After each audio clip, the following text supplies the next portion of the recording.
Okay, so let us review what we were doing last time. Last couple of classes, maybe I'll go back. Okay, so we started off with a few classes ago trying to prove circuit theorems, right? Network theorems. So we started off with substitution theorem, then we proved Thevenin's theorem, Norton's theorem, and so on. Then last class we started looking at what is called Telegen's theorem, and the point of the theorem was it actually has several ways of stating, and in fact you could say corollaries in some fashion.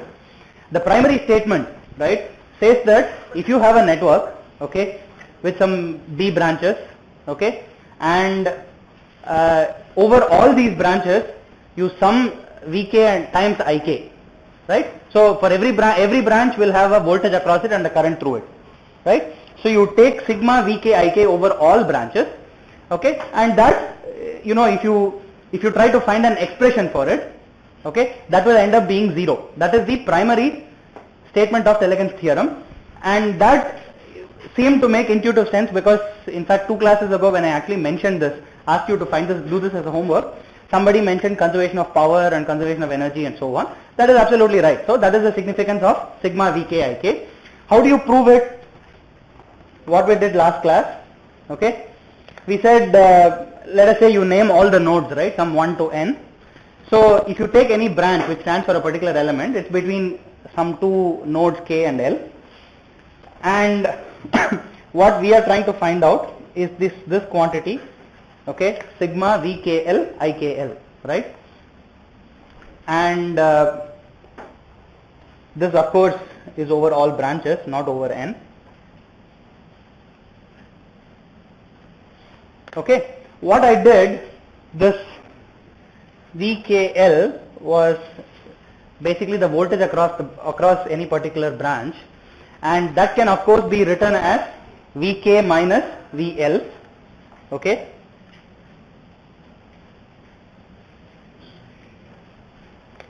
and now the sigma Vkl Ikl over all branches can be rewritten as sigma of Vk minus Vl, okay, times Ikl. So what is Ikl? Ikl is basically the sum of all currents going from leaving K, okay, and entering L, right? So if you actually want to separate this quantity, this expression here, so let us say this Ikl is the leaving K, entering L. This is for that particular branch. If you do this over all branches, then I need to find out this overall sum. The way I am going to do it is, I am going to consider a particular any particular node, okay, any particular node M, let us say.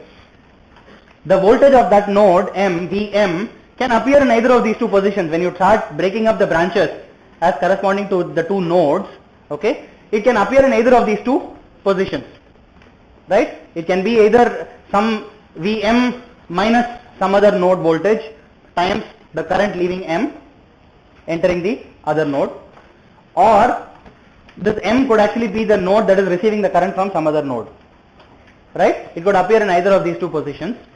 So you can actually separate this out by saying this is nothing but, you have 2 expressions here. You have Vm times, okay, sum of all currents leaving M, okay, so that we will say that is, in fact instead of just saying, I'll call it Imk, okay, sum of all currents leaving M and going to some other node K, and you sum that over all K. That will give you all these first set of terms. The second set of terms, okay, will give you minus, okay, the second set of terms correspond to the cases where M appears in the minus the second half. So you get a minus Vm times, okay, what do you get? Sigma over all K IKM.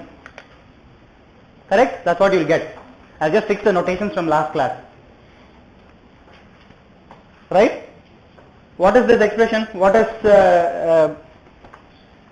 sigma IMK? Sum of all currents leaving M.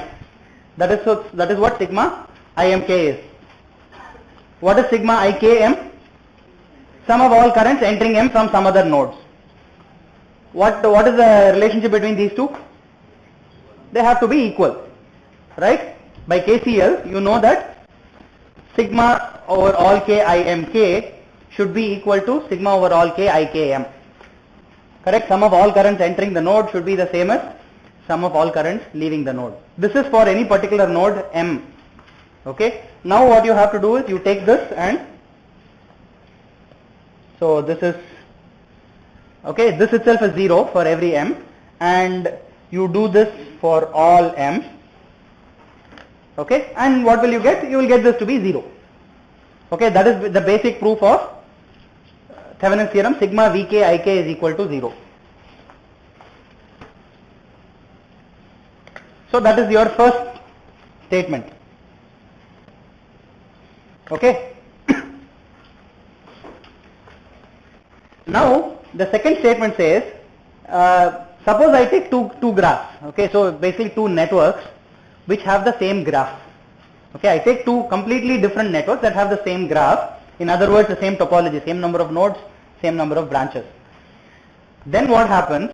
I try to form the sum. So let us say graph 1, these two networks are N and N hat, and the voltages and currents in N are represented by Vk and Ik. The voltages and currents in N hat are represented by Vk hat and Ik hat, and I try to form this sum, okay, sigma Vk Ik hat. I want to find out what that is. Okay, how did we do that? So we said let us take all these currents from one network, okay. So let us say I1 hat, I2 hat, I3 hat and so on, okay, and I am just going to place them in exactly the same position, okay, in network N. That is what I am going to do. I am going to define this as my new element, okay, each one of these is my new element. I still have access to two terminals, okay. So now the only difference is I now have extra set of terms for the currents, sum of all currents leaving the particular node. What happens? The new sigma Vk Ik for this network, okay, formed by taking the currents and placing them into, taking the currents from N hat and placing them into N. That is basically sigma Vk times Ik plus Ik hat is equal to 0. Because at each node I have two currents. One is Ik from the original network, okay, and the other ones are the Ik hat current sources that I have added. And I already know that for the original network sigma Vk Ik was 0, and therefore sigma Vk Ik hat is also 0. Any questions on Telegreen's theorem? Okay. So now similarly you can also take the currents from the first network and place them as current source in the second network. You will get sigma Vk hat Ik is also 0. Okay, and as I pointed out, there are other interesting things about this. You take the voltage at one time, current from a different time, and it will still work out. Because primarily, what is Telegreen's theorem based on? It is based on KCL and KVL, right? Where did we use KCL? We used KCL when we said these two terms are the same. That's where we use KCL. Where did we use KVL? When we replaced VKL by VK minus VL, right? So any network which obeys KCL and KVL, which practically means all networks that we are concerned with, okay, obey Telegreen's theorem.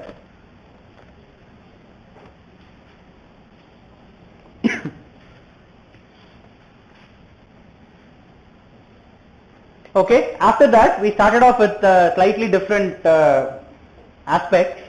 So so far we were looking at networks which have one port, Okay, 1 prime.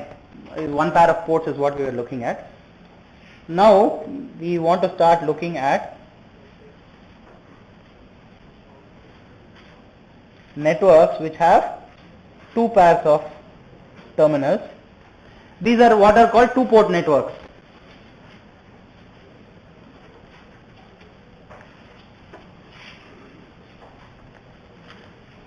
Okay, these are what are called 2-port networks. So when we were accessing just a single pair of terminals, right, we were concerned with the voltage across those 2 terminals and the current entering the terminal, right, current entering 1 and coming out of 1 prime. Now what can you represent for this? So I can have a V1 here, a V2 here,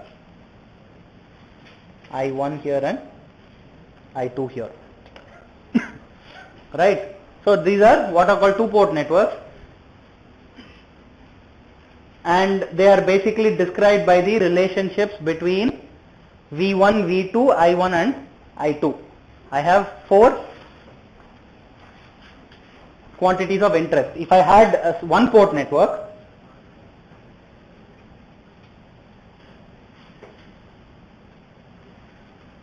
I got to put it on the left side. I'm just choosing to put it on the right side.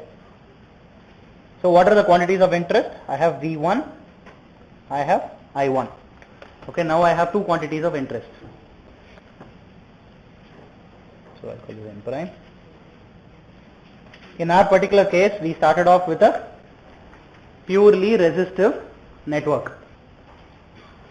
And we asked ourselves, suppose, right, we excited this 2-port resistive network, okay, in the following manner.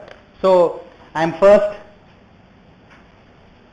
applying a current I1, okay, between into port 1 prime in the direction shown, and I look at the voltage V2, okay, which is the open circuit voltage on the second port. Okay, I get some voltage. I apply I1, I get some voltage V2. I also get some voltage V1. The only thing I know is that I2 is 0, okay, because it's open circuited. So I want to find out what will happen, okay, if I actually apply an I2 hat. Okay, I take the same network, I open circuit the input terminals, okay, and I place a current source at the second port. I want to find out what voltage I'll get here. Right, that is the relationship which I wanted to find out. So first of all, do these 2 networks have the same graph, including the voltage and current sources, I mean including the current sources and the open circuit and so on? Yes, because you can just simply think of the open circuit as just an infinite resistor or a current source of value 0 or whatever you want. Right, there are many ways to look at it. That is also you can also think of that as being a branch. Okay, having a particular property. So I'll choose to draw it this way. I take this 2-port network. Okay, I'll say this is IA. Let us say this is IB. Okay. What I am actually doing is I am superposing IA and IB onto the same network. Right? If you look at this, I am setting IB to 0, which means it's an open circuit. I am applying IA and finding out what V2 is, and the other way around. Right? You can also choose to think of the network in this manner. How do you figure out this relationship? So let's say I'll take case 1. So I set IB to 0. How did we proceed last class? We said this has a certain network, okay, and I'll call this branch 1, this is branch 2, and these are branch 3 to some M. Let us say the network of resistors has some M branches. Okay. So in the first case, I'm going to set IB to 0 and I'm going to find out, I'm going to apply Telegan's theorem. Okay? Set IB to 0. So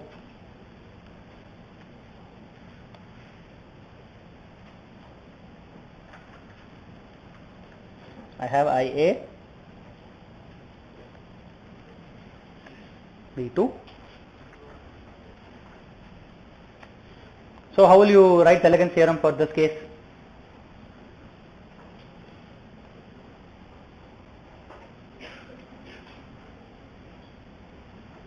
The basic statement of Telegan's theorem is that sigma Vk Ik equal to 0 for this network. Do you think that's going to help us here?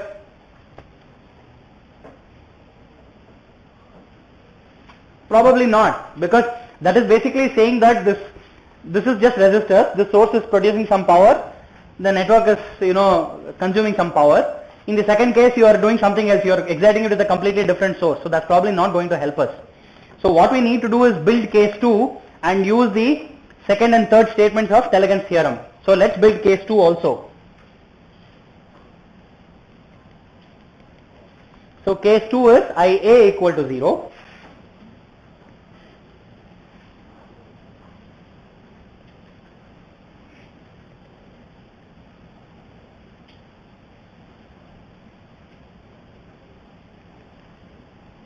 I have IB here. Okay. V1 hat, V2 hat, and so on. So now I am going to use Telegan's theorem. So I am going to say sigma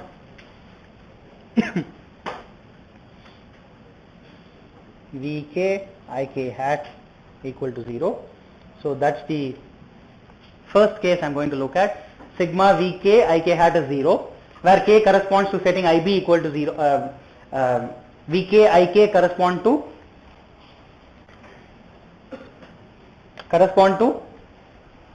the case when IB is set to 0. Vk hat Ik hat correspond to the case when Ia is set to 0. Okay. So form this sum for me. What is it for branch 1?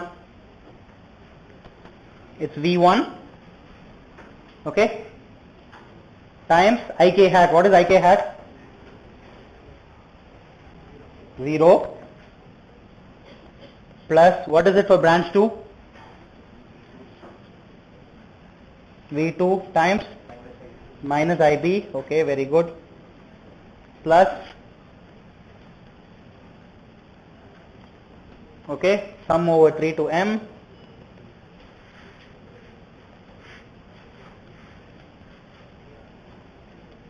So this is what I get for this case, right?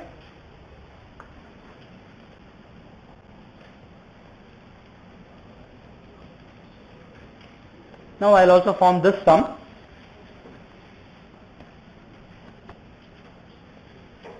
What does that give me? Tell me what is it for the first branch. I want Vk hat times Ik. So that's basically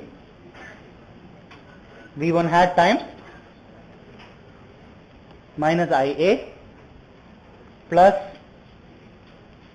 V2 hat times 0 plus sigma 3 to m Vk hat Ik equal to 0. Okay? Is that okay? Any questions? Remember, the sigma Vk Ik equal to 0, sigma Vk Ik hat equal to 0 and so on. Assume passive sign convention. Right? Through each branch, the current flows from the positive sign to the negative sign. Okay? If you choose a particular sign for VKL, the current flows from Ik to IL. Okay? If K is positive, L is negative, then current flows from K to L. Is that clear? Are the people at the back able to see this? Or you want me to write it a little bit bigger? People at the back have to speak up. Write it higher. Okay.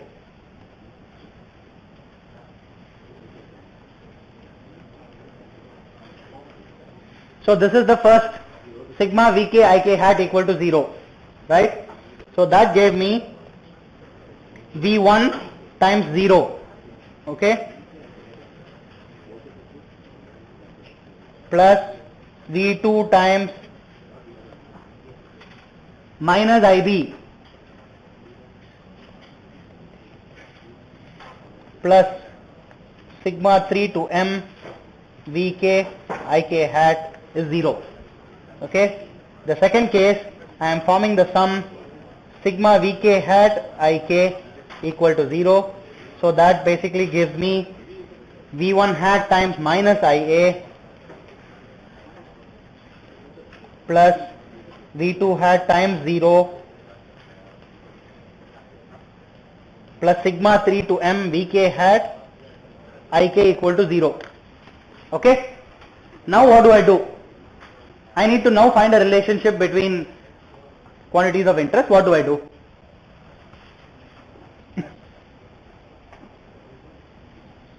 Any ideas?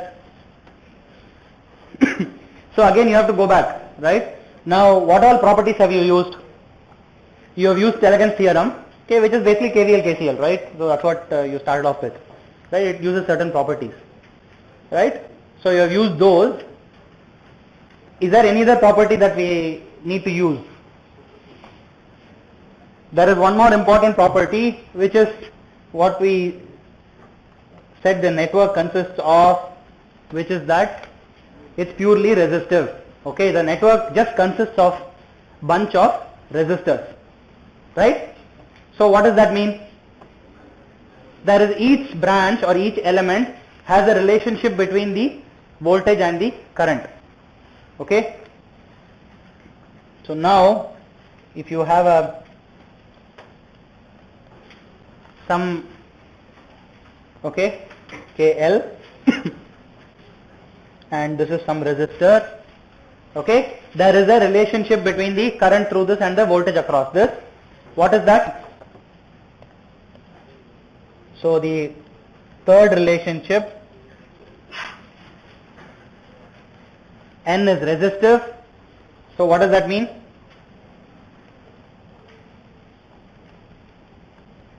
Vk is some Rk times Ik. Okay. The voltage and current relationships are linear. What is Vk hat?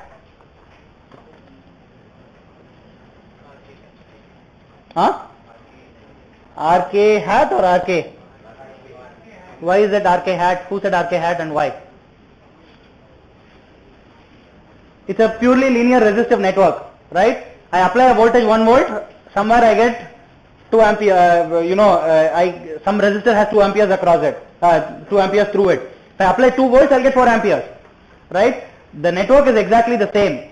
Okay, so if I apply Vk, I get some Rk times Ik. I apply Vk hat, that will be Rk times Ik hat. Okay, so now I'm going to plug these back into these two equations. Okay, so I have these two relationships. I'll call them A and B. What is A?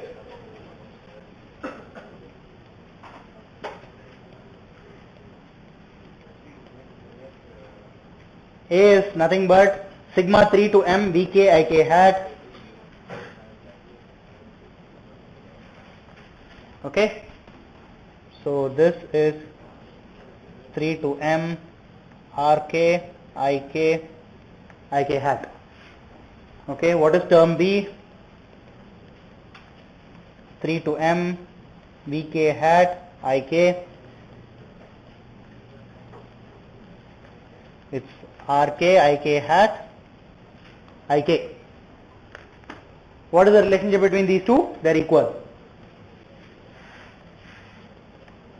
Okay, these two are equal to each other. So what does that tell you? V2 times minus IB. Okay, I'll just write down remove the minus sign, is V1 times V1 hat times IA.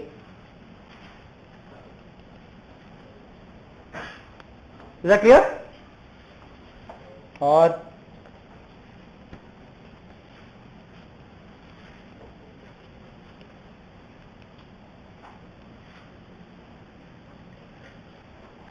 You can represent it in many forms. V2 by V1 hat is IA by IB, okay, or V2 by IA is V1 hat by IB and so on. Which expression are we interested in? So let me also put this down here. Which one are we interested in? The second one, of course, right? So the first one just seems to make mathematical sense, but what we are interested in is the second relationship. Okay, what did we say? You apply okay, let me go back here. Okay, you apply I1, you are finding out V2. Okay, I1 is IA, V2 is V2. You apply I2 hat, which is IB. You want to find out V1 hat. Is that clear? So we are actually interested in a different formulation. So V2 by IA is V1 hat by IB. Any questions? What is this telling us?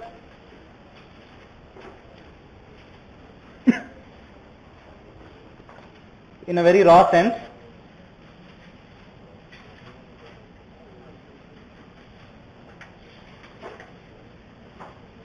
one prime, two prime. Okay, it's basically telling us I apply some current between these two terminals. I measure the voltage here.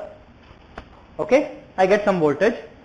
I apply a current, some other current between two prime, and I get a voltage on this side which is proportionally the same.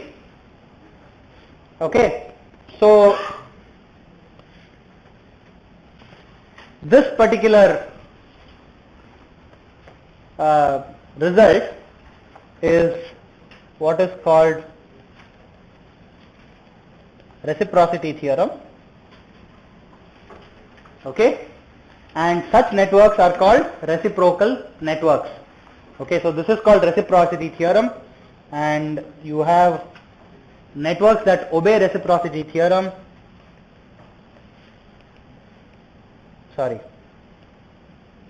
Are called reciprocal networks.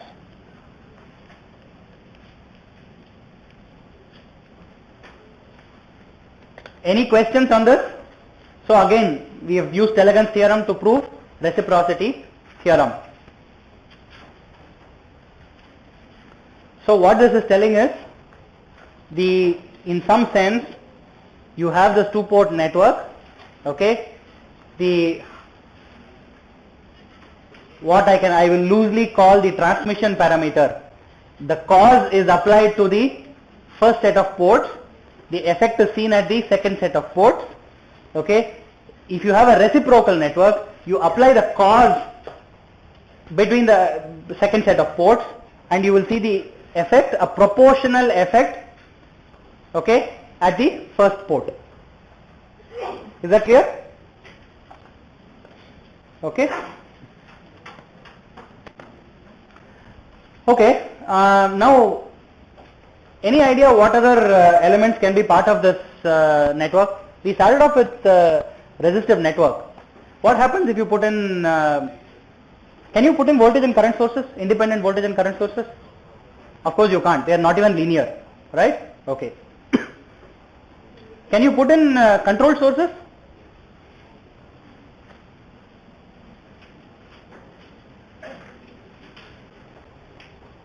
Anybody?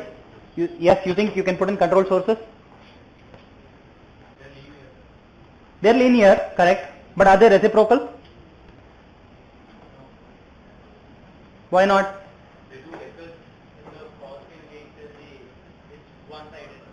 Sorry? Yeah, that should give you a clue, right? If you remember your control sources, you have a controlling variable and you have a controlled, you have a controlling, let us say, current or voltage, and that is setting some other voltage or current, right? But if you set something on the right hand side, okay, you won't get anything on the left hand side. So let us say I have, this is the controlled port, this is the controlling port. I'm not saying whether it's the current between CD, whatever. This is what a controlled source looks like. Okay, the cause effect is in this direction, not in the opposite direction. That should give you a clue. And yes, even if you take a very simple network, okay, so let us say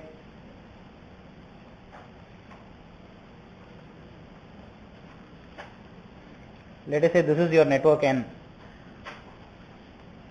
Okay, I am just making it, this is some resistor R, this is some Vx, and this is some K times Vx. This is a voltage controlled voltage source. Okay, and if you look at this network, it will, you can just prove to yourself. I put in a current here. Okay, put in a current here. What voltage will you get here? So if this is IA, okay, so it will be V2 is K times R times IA. Correct? What happens if you try to put an IB on this side?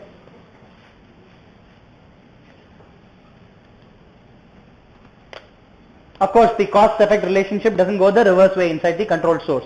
Okay, so controlled sources, so the if the network consists of controlled sources, it is no longer reciprocal. Okay, so far as we know, at this point of time in this course, it needs to be resistive. Okay, any questions? And as somebody pointed out, this property, this happens because this network is actually, a network of resistors is what is called bilateral. Okay, so the cause effect relationship can go in either direction. If you take a controlled source, the cause effect relationship is unilateral. Okay.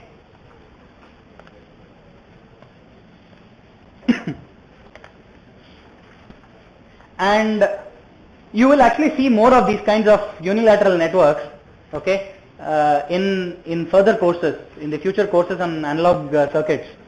Okay, you will see more of these kinds of networks which do not obey reciprocity, as it turns out, right? And majority of electronic systems will be non-reciprocal networks.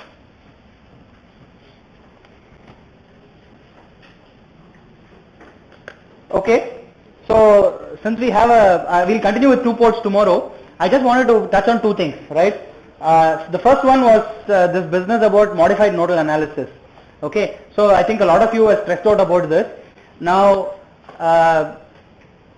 modified nodal analysis is actually a computer technique, right? It is meant to make your job easier when you are writing a program to analyze the circuit. You don't care about the number of variables, but you care about making a systematic way of representing the network. Okay, so you don't need to fear that at least in this particular course, it will not appear in the exam. It was meant to give you additional knowledge. Okay.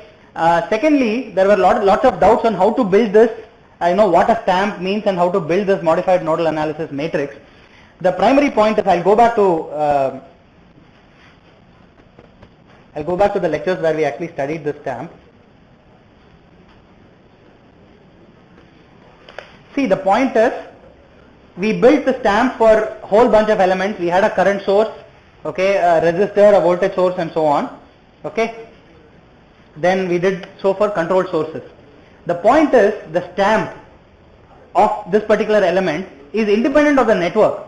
It is a property of the element itself. Okay, if you place this in the network in a particular configuration.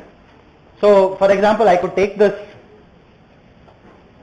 let us say I take this current source, and if I were to actually place this in a network, which is the simplest possible network I can think of, I'm just going to create a short circuit around this current source I0. Right? Now, the stamp of the current source can help me solve this circuit, but I can't write down what is called a stamp of this particular circuit. Okay, the stamp is a property of the element and not the configuration in which it is placed. Okay. For example, if I take this voltage controlled current source, okay, it has a certain 4x4 stamp. Now, if I had actually done this, right, all I am doing is when I am placing it in a particular circuit where let us say ND and NB are shorted, all I am doing is I am adding an additional constraint. you will still use the same stamp. Okay, the additional constraints will come from the network in which you place this particular circuit. I hope you see that. Okay, there is no point of talking about the stamp of an element placed in a particular configuration in a network. Okay, and finally, the whole point of this was to find out a systematic way of writing down the overall network. And as I pointed out, the first thing you need to be doing is building this variable matrix. Okay, so this variable matrix is still, you're trying to build something of the form G times, V is I. Okay, this V will consist first of all of a whole bunch of voltage variables which are not connected to a voltage source, right? That's the first thing. So you'll have, in this case, let's say V1, V2, V3. Then you might have, so what you would do is, the minute you see the network, you see a voltage source, you're going to represent the current through it as a variable. Okay, so every voltage source in the network will have a current variable associated with it. So after that you will have a whole bunch of currents, okay, which may correspond to some current through some voltage source. Then you also have, if you have control sources, you might build a pseudo node. Okay, so the current through the pseudo node and the original node will also be another variable. You will add the constraint. So let us go back here. This is another variable Ix. Okay, in this particular, when you build this, the whole idea of building an Ix was to make this stamp of the current control voltage source, of this current control source, to be independent of what else is connected to it. Okay, I hope you see that. So this Z no longer impacts the stamp of this. It's a stamp of only purely the control source itself. However, there is an additional constraint, because when you place let's say this Z was a resistor, it will have a particular stamp. Now you have once you have defined a new variable called Ix, you will now have to add another constraint, which is the current through this Z has to be equal to Ix. That will lead to another equation, another constraint in your list of equations.